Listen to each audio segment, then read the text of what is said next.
Hello my dear children, welcome to our botany class. In the last class, we started Kingdom Monera, അല്ലേ? അതിൽ നമ്മൾ എന്തൊക്കെയാണ് പഠിച്ചത്? Sub types, shapes of bacteria. അപ്പോൾ ഇന്നത്തെ ക്ലാസ്സിൽ നമ്മൾക്ക് സബ് ടൈപ്പ് ആയിട്ട് വരുന്നതിൽ ആർക്കി ബാക്ടീരിയ. ഏതൊക്കെയായിരുന്നു സബ് ടൈപ്സ് വന്നിരുന്നത് കഴിഞ്ഞ ക്ലാസ്സിൽ പഠിച്ചത്? ആർക്കി ബാക്ടീരിയ, യൂബാക്ടീരിയ, സയനോബാക്ടീരിയ ആൻഡ് മൈക്കോപ്ലാസ്മ, അല്ലേ? അപ്പം അതിൽ നമുക്ക് ആർക്കി ബാക്ടീരിയയുടെ പ്രത്യേകതകൾ എന്തൊക്കെയാണ് എന്നുള്ളതാണ് ഇന്നത്തെ ക്ലാസ്സിൽ നമുക്ക് പഠിക്കാനുള്ളത്. നോക്കാം. അപ്പോൾ archaebacteria means primitive type of bacteria എന്നുള്ളൊരു അർത്ഥമാണ് വരുന്നത്. അപ്പോൾ ആർക്കി ബാക്ടീരിയ എന്ന് പറഞ്ഞു കഴിഞ്ഞാൽ primitive type of bacteria. Primitive bacteria എന്ന് പറഞ്ഞാൽ നമ്മൾക്കറിയാം, നമ്മളുടെ ലൈഫ് ഒറിജിൻ ചെയ്യുന്ന ആ സമയത്ത് തന്നെ, ലൈഫ് ഒറിജിനേറ്റ് ചെയ്ത് തുടങ്ങുന്നതിന് മുമ്പ് തന്നെ ആയിട്ട് നമ്മളുടെ ഭൂമിയുടെ ആ ഒരു ചുറ്റുപാട് എന്ന് പറയുന്നത് ഭയങ്കര ഹോട്ടായിട്ടുള്ള കണ്ടീഷനൊക്കെ ആയിട്ടായിരുന്നു, അല്ലേ? അപ്പം അങ്ങനെ വളരെ ചൂടുള്ള കണ്ടീഷൻസിൽ എക്സിസ്റ്റ് ചെയ്തിരുന്ന ഒരു കൂട്ടം ആൾക്കാരാണ് ഈ ആർക്കി ബാക്ടീരിയ എന്ന് പറയുന്നത്. അപ്പം അതിൽ നിന്ന് തന്നെ അവർ അത്രയും എക്സ്ട്രീമായിട്ടുള്ള എൻവയറോൺമെൻറ്റൽ കണ്ടീഷൻസ്, അല്ലെങ്കിൽ അത്രയും ഹാർഷായിട്ടുള്ള, അല്ലെങ്കിൽ അത്രയും അവർക്ക് ടോളറേറ്റ് ചെയ്യാൻ പറ്റാത്ത രീതിയിലുള്ള, ഇപ്പോൾ ഭയങ്കര ചൂട് നമുക്ക് ടോളറേറ്റ് ചെയ്യാൻ പറ്റുമോ? നമുക്ക് സഹിക്കാൻ പറ്റുമോ? ഇല്ല. അത് നമുക്ക് ഹാർഷായിട്ടുള്ള ഒരു ചുറ്റുപാടാണ്, എക്സ്ട്രീം ആയിട്ടുള്ളൊരു എൻവയറോൺമെൻറ്റൽ കണ്ടീഷനാണ് ഭയങ്കര ചൂട്, ഭയങ്കര തണുപ്പ് എന്നൊക്കെ പറയണത്, അല്ലേ? അപ്പോൾ അങ്ങനെയുള്ള എക്സ്ട്രീം എൻവയറോൺമെൻറ്റൽ കണ്ടീഷൻസ് അല്ലെങ്കിൽ ഹാർഷറായിട്ടുള്ള എൻവയറോൺമെൻറ്റൽ കണ്ടീഷൻസിൽ എക്സിസ്റ്റ് ചെയ്യുന്ന ടൈപ്പ് അല്ലെങ്കിൽ ചെയ്തു വരുന്ന ആ ബാക്ടീരിയയാണ് നമ്മൾ ഏത് പേരിൽ പറയുന്നത്? ആർക്കി ബാക്ടീരിയ. അപ്പോൾ അതുകൊണ്ട് തന്നെ പ്രിമിറ്റീവ് ടൈപ്പ് എന്നുള്ള ഒരു കൺസെപ്റ്റായിട്ട് അവർ പറയുകയാണ്. ഏറ്റവും ഓൾഡർ ആയിട്ടുള്ള ആൾക്കാർ, അല്ലെങ്കിൽ ഏറ്റവും ഓൾഡസ്റ്റ് ആയിട്ട് കാണുന്ന, അല്ലെങ്കിൽ അവരിൽ നിന്നാണ് പുതിയ ടൈപ്പ് അല്ലെങ്കിൽ ട്രൂ ബാക്ടീരിയ എന്ന് പറയുന്ന യു ബാക്ടീരിയയൊക്കെ ഒറിജിൻ ചെയ്ത് വന്നത് എന്നുള്ളതാണ്. ഓക്കെ. അപ്പോൾ archaebacteria means primitive bacteria which live in extreme or harsh environmental conditions. അപ്പോൾ എന്താണ് അവരുടെ പ്രത്യേകത? ആ ഹാർഷറായിട്ടുള്ള സിറ്റുവേഷൻസിനെ, ഇപ്പോൾ ഭയങ്കര ചൂടാണ് എന്ന് വയ്ക്കുക, ആ ചൂടിന് ഇപ്പം നമ്മൾക്ക് ഭയങ്കര തീ കത്തിക്കഴിഞ്ഞാൽ നമ്മുടെ ദേഹമൊക്കെ പൊള്ളിപ്പോവും, അല്ലേ? നമ്മുടെ സ്കിൻ വളരെ സെൻസിബിളാണ്, അപ്പം അതുകൊണ്ട് നമുക്ക് പൊള്ളിപ്പോവും. പക്ഷേ നമ്മളുടെ സ്കിന്നിന് ആ കത്തുന്ന ചൂടിനെ പ്രതിരോധിക്കാൻ പറ്റുന്ന തരത്തിലുള്ള എന്തെങ്കിലും മെറ്റീരിയലാണ് നമ്മളുടെ ദേഹത്തുള്ളത് എന്നുണ്ടെങ്കിൽ നമ്മൾക്ക് എന്ത് പറ്റില്ല? നമ്മൾക്ക് പൊള്ളില്ല. നമ്മൾക്ക് ആ ഒരു എക്സ്ട്രീം കണ്ടീഷൻസിനെ എന്ത് ചെയ്യാം എന്ന് വെച്ച് കഴിഞ്ഞാൽ ഓവർകം ചെയ്യാം. അപ്പം ആർക്കി ബാക്ടീരിയയ്ക്കും അങ്ങനെയുള്ള ചില പ്രത്യേകതകളുണ്ട്. അതുകൊണ്ടാണ് അവർക്ക് ആ എക്സ്ട്രീം ഹാർഷറായിട്ടുള്ള എൻവയറോൺമെൻറ്റൽ കണ്ടീഷൻസിന് എന്ത് ചെയ്യാൻ സാധിക്കുന്നത്? ടോളറേറ്റ് ചെയ്യാൻ സാധിക്കുന്നത്. അപ്പോൾ അവരുടെ ഒരു പ്രത്യേകത, ദേ ആർ പ്രോക്യാരിയോട്സ് ആണ്, വിത്തൗട്ട് എ ഡെഫിനിറ്റ് ന്യൂക്ലിയസ്. അതായത് സൈറ്റോപ്ലാസത്തിൽ അവരുടെ ആ ഒരു ക്രോമസോംസ് എന്ന് പറയുന്ന ജനറ്റിക് മെറ്റീരിയൽ ഇങ്ങനെ ഫ്ലോട്ട് ചെയ്യുന്നൊരു രീതിയാണ്, അല്ലെങ്കിൽ ചുറ്റും മെംബ്രെയിൻ ഇല്ലാത്ത രീതി തന്നെയാണ് വരുന്നത്. Single celled organisms, single celled തന്നെയാണ് അവർ. ഇനി നോ മെംബ്രെയിൻ ബൗണ്ട് ഓർഗനലൈസ്. ആർക്കി ബാക്ടീരിയയ്ക്കും എന്ത് വരുന്നില്ല? മെംബ്രെയിൻ ബൗണ്ട് ഓർഗനലൈസ് ഒന്നും തന്നെ ഇല്ല. Then cell wall lakhs peptidoglycan.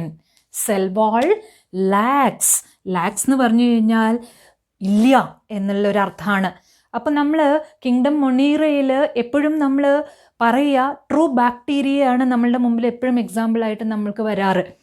അപ്പം അതുകൊണ്ടാണ് കിങ്ഡം മൊണീറയിൽ cell wall is made up of peptidoglycan എന്നുള്ളത് നമ്മൾ പറഞ്ഞത്. പോളിസാക്രൈഡ്സും അമിനോ ആസിഡ്സും ഒക്കെ കൂടിയിട്ടുള്ള തരത്തിലുള്ള ഒരു മെറ്റീരിയലായിട്ട് പറഞ്ഞത്. പക്ഷെ ആർക്കി ബാക്ടീരിയയിൽ പെപ്റ്റിഡോഗ്ലൈക്കൻ എന്ന് പറയുന്ന മെറ്റീരിയൽ അല്ല വരുന്നത്. അവിടെ സ്പെഷ്യൽ ടൈപ്പ് ഓഫ് പ്രോട്ടീൻസ് ആണ് അവരുടെ cell wall is made up of.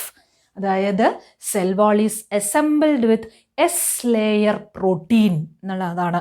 അതായത് സ്പെഷ്യൽ ആയിട്ടുള്ള ടൈപ്പ് പ്രോട്ടീനാണ് എസ് പ്രോട്ടീൻ എന്നാണ് അതിനെ പറയുന്നത്. അപ്പോൾ സ്പെഷ്യൽ ആയിട്ടുള്ള എസ് ലെയർ പ്രോട്ടീനാൽ നിർമ്മിതമാണ് ആരുടെ സെൽ വാള്? ഈ ആർക്കി ബാക്ടീരിയയുടെ സെൽ വാള്. ഇനി plasma membrane is of branched chain lipids. അതായത് സെൽ വാളിൻ്റെ ഉള്ളിലേക്ക് വരുന്ന ലെയറാണ് പ്ലാസ്മ മെംബ്രെയിൻ അല്ലെങ്കിൽ സെൽ മെംബ്രെയിൻ അല്ലേ? അപ്പോൾ ആ സെൽ മെംബ്രെയിൻ എന്ന് പറയുന്നത് is made up of branched chain lipids. സാധാരണ യൂക്യാരിയോട്ടിലും ബാക്ടീരിയയിലും ട്രൂ ബാക്ടീരിയയിലും ഒക്കെ അതെ സ്ട്രെയിറ്റ് ആയിട്ടുള്ള അറേഞ്ച്മെൻ്റാണ് ആ ലിപ്പിഡ്സിനുള്ളത്. പക്ഷേ നമ്മളുടെ ആർക്കി ബാക്ടീരിയയിൽ പ്ലാസ്മ മെംബ്രെയിൻ്റെ പ്രത്യേകത ആ ലിപ്പിഡ്സ് ബ്രാഞ്ച്ഡ് ചെയിൻ ആയിട്ടാണ് വരുന്നത്. അപ്പോൾ ഈ രണ്ട് കാരണങ്ങൾ കൊണ്ട് cell wall is assembled with S layer protein, അതേമാതിരി തന്നെ പ്ലാസ്മ മെംബ്രെയിൻ അതായത് cell wall is assembled with S layer protein and plasma membrane is of branched chain lipids. ഈ രണ്ട് കാരണങ്ങൾ കൊണ്ട് ദിസ് പ്രോപ്പർട്ടി, അതായത് ഈ രണ്ട് പ്രോപ്പർട്ടി കൊണ്ട് this property helps them to resist harsh conditions. ഈ രണ്ട് പ്രോപ്പർട്ടിയാണ് ആ ഒരു ഹാർഷ് കണ്ടീഷൻസിനെ, അതായത് എക്സ്ട്രീം ആയിട്ടുള്ള ഹോട്ട് കണ്ടീഷൻസ്, എക്സ്ട്രീം ആയിട്ടുള്ള അസിഡിക് കണ്ടീഷൻസ്, എക്സ്ട്രീം ആയിട്ടുള്ള സോൾട്ടി കണ്ടീഷൻസ്, ഇതിനെയൊക്കെ റെസിസ്റ്റ് ചെയ്യാനായിട്ട് ആർക്ക് സാധിക്കുന്നത്? ആർക്കി ബാക്ടീരിയയ്ക്ക് സാധിക്കുന്നത്. ഓക്കെ, ഇനി ആർക്കി ബാക്ടീരിയയുടെ സബ് ടൈപ്സ് ആണ് നമുക്ക് പഠിക്കാനുള്ളത്. ആർക്കി ബാക്ടീരിയ നമ്മൾ നേരത്തെ പറഞ്ഞ മാതിരി തന്നെ ഹാർഷർ ആയിട്ടുള്ള എൻവയറോൺമെൻറ്റൽ കണ്ടീഷൻസിൽ കാണുന്നു എന്ന് പറഞ്ഞു അല്ലേ? അപ്പോൾ ഏതൊക്കെ ഹാർഷർ ആയിട്ടുള്ള എൻവയറോൺമെൻറ്റൽ കണ്ടീഷൻസിലാണ് കാണുന്നത് എന്നുള്ളതാണ് നമുക്ക് പറയാനുള്ളത്. അതിനനുസരിച്ചിട്ടാണ് സബ് ടൈപ്സ് ആയിട്ട് തിരിച്ചിട്ടുള്ളത്. ഒന്ന് തെർമോ അസിഡോഫൈൽസ് എന്ന് പറയും. തെർമോ അസിഡോഫൈൽസ് ആ വാക്കിൽ നിന്ന് തന്നെ നിങ്ങൾക്ക് മനസ്സിലാവുണ്ടാവും. തെർമോ മീൻസ് ഹോട്ട്, ടെമ്പറേച്ചർ എന്ന് പറയുന്നൊരു അർത്ഥമാണ് ഹോട്ട്. ഇനി അതേമാതിരി തന്നെ acidophiles, acido means acidic condition, philes phile means loving എന്നുള്ള അർത്ഥമാണ്. അപ്പോൾ high temperature and acid loving എന്ന് പറഞ്ഞു കഴിഞ്ഞാൽ ആ ഒരു എൻവയറോൺമെൻറ്റൽ കണ്ടീഷൻസിലാണ് ആരെ കാണാൻ സാധിക്കുക? തെർമോ അസിഡോഫൈൽസിനെ. ഹോട്ട് സൾഫർ സ്പ്രിങ്സ്, നമുക്ക് സ്പെസിഫിക്കലി പറയണം എന്നുണ്ടെങ്കിൽ തിളച്ചു മറിയുന്ന സൾഫർ അഗ്നിപർവ്വതങ്ങൾ എന്ന് പറയാം. ഹോട്ട് സൾഫർ സ്പ്രിങ്സ് ഭയങ്കര ചൂടുമായിരിക്കും, അതോടൊപ്പം തന്നെ സൾഫർ സ്പ്രിങ് ആണല്ലോ, അസിഡിക് കണ്ടീഷനും ആയിരിക്കും. അപ്പോൾ അവിടെ എക്സിസ്റ്റ് ചെയ്യുന്ന ടൈപ്പ് ബാക്ടീരിയ, അങ്ങനെയുള്ളവരെ നമ്മൾ എന്ത് പേര് പറയും? Thermo acidophiles. ഇനി അതേമാതിരി തന്നെ സോൾട്ട് ലവിങ്, ഹൈ സോൾട്ടി, അതായത് ഉപ്പുരസം വളരെ കൂടുതൽ അടങ്ങിയിട്ടുള്ള വെള്ളവും അല്ലെങ്കിൽ അങ്ങനെയുള്ള ഏരിയാസ് ഉണ്ടാവും അല്ലേ? അവിടെ കാണുന്ന ടൈപ്പ് ബാക്ടീരിയ ആണ് ഏതായിട്ട് പറയുന്നത്? ഹാലോഫൈൽസ്. അപ്പോൾ ഹാലോഫൈൽസ് എന്ന് പറഞ്ഞു കഴിഞ്ഞാൽ സോൾട്ട് ലവിങ് ആർക്കി ബാക്ടീരിയയുടെ വിഭാഗത്തിൽ വരുന്നതാണ് ഹാലോഫൈൽസും.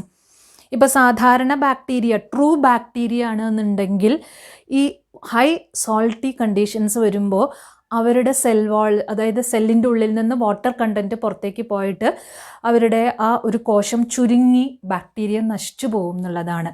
പക്ഷേ ഇവിടുത്തെ കേസിൽ അങ്ങനെ ഉണ്ടാവുന്നില്ല. കാരണം എന്തുകൊണ്ടാണ്?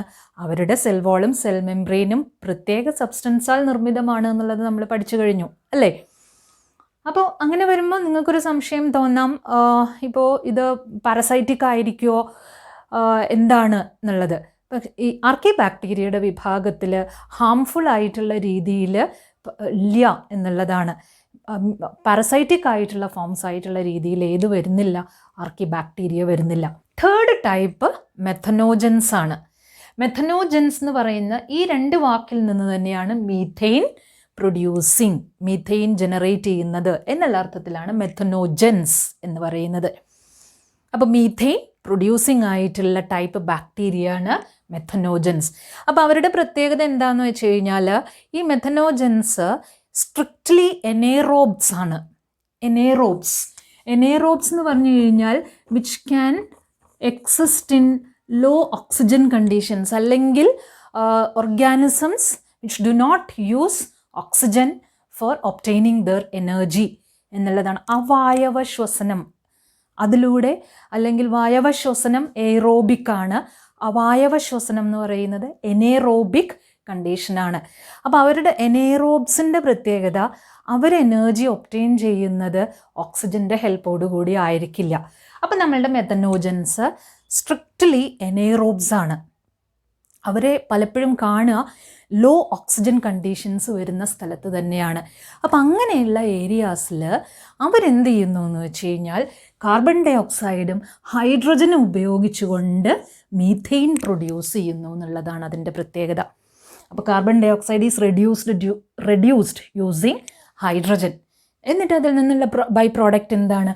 മീഥെയിൻ പ്രൊഡ്യൂസ് ചെയ്യുന്നു. അതോടൊപ്പം അവർക്ക് വേണ്ടുന്ന എനർജിയും ഈ പറയുന്ന പ്രോസസ്സിലൂടെ അവരുണ്ടാക്കുന്നു. And they are seen in marshy areas. Marshy areas എന്ന് പറഞ്ഞു കഴിഞ്ഞാൽ ചതുപ്പ് നിലങ്ങൾ എന്ന് പറഞ്ഞു കഴിഞ്ഞാൽ അവിടെ ഓക്സിജൻ്റെ അളവ് കുറവായിരിക്കും. ഇപ്പം നമുക്ക് കണ്ടൽ കാടുകൾ മാംഗ്രൂവ് ഫോറസ്റ്റ് എന്ന് പറയും. ആ കണ്ടൽ കാടുകൾ വരുന്ന ഏരിയ, അവിടെ ഓക്സിജൻ്റെ അളവ് കുറവാണ്. കുറച്ച് ചെളിയും വെള്ളവും ചെളിയും കൂടിയൊക്കെ മിക്സ് ആയിട്ടിരിക്കുന്ന ഒരു കണ്ടീഷനാണ്. അവിടെ കാർബൺ ഡൈ ഓക്സൈഡിൻ്റെ അളവ് കൂടുതലും ഉണ്ടാവും. അപ്പോൾ അവിടെ ഈ ടൈപ്പ് ബാക്ടീരിയ എന്ത് ചെയ്യുന്നു? കാർബൺ ഡൈ ഓക്സൈഡ് ഹൈഡ്രജൻ ഉപയോഗിച്ചുകൊണ്ട് കാർബൺ ഡൈ ഓക്സൈഡിനെ റെഡ്യൂസ് ചെയ്യുന്നു എന്നുള്ളതാണ് ഈ ബാക്ടീരിയ. എന്നിട്ട് മീഥെയിൻ പ്രൊഡ്യൂസ് ചെയ്യുന്നു. അപ്പോൾ സീൻ ഇൻ മാർഷി ഏരിയാസ്.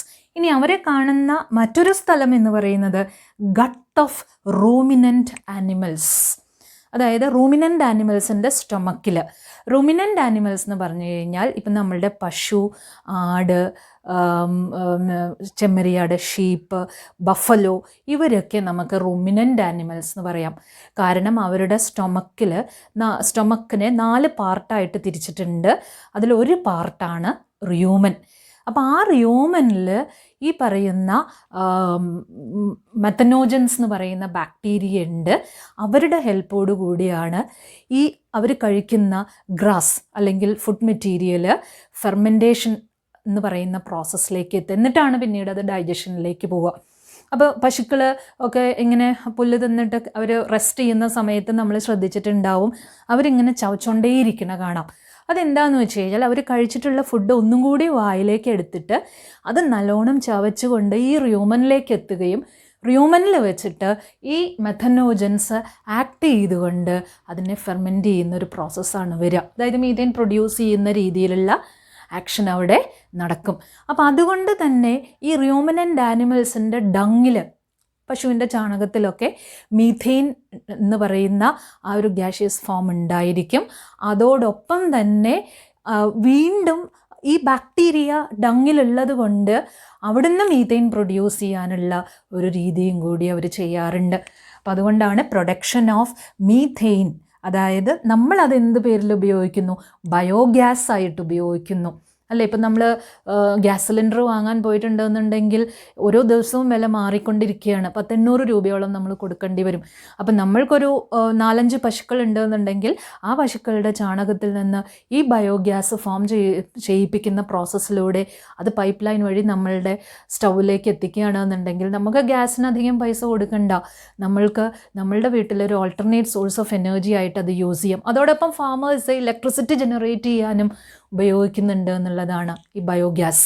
അപ്പോൾ പ്രൊഡക്ഷൻ ഓഫ് മീഥെയിൻ, ബയോഗ്യാസ് എവിടുന്ന്? From the dung of these animals. അപ്പോൾ ഇതാണ് മെത്തനോജൻസിൻ്റെ പ്രത്യേകത.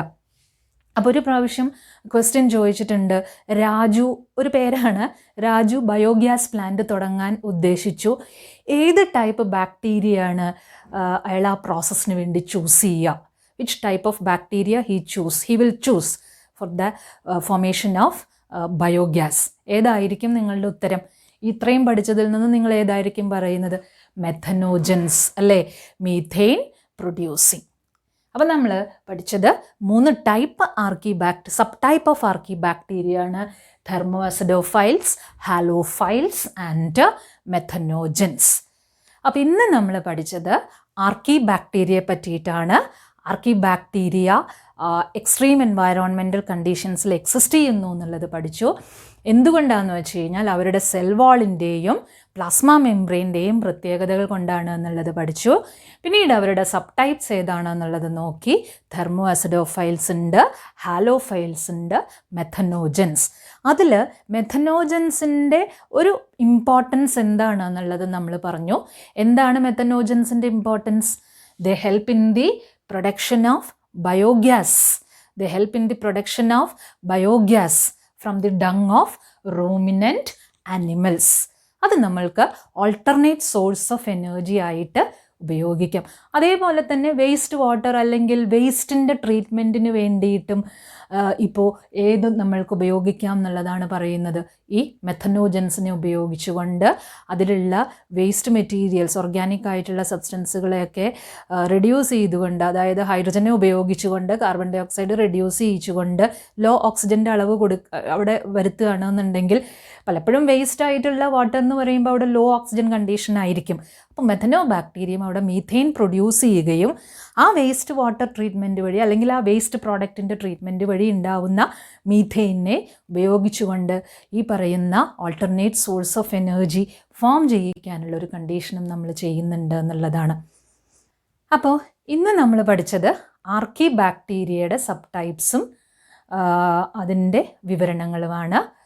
അടുത്ത ക്ലാസ്സിൽ കിങ്ഡം മൊണീറയിലെ തന്നെ മറ്റൊരു സബ് ടൈപ്പുമായിട്ട് നമ്മൾക്ക് പരിചയപ്പെടാം. Thank you.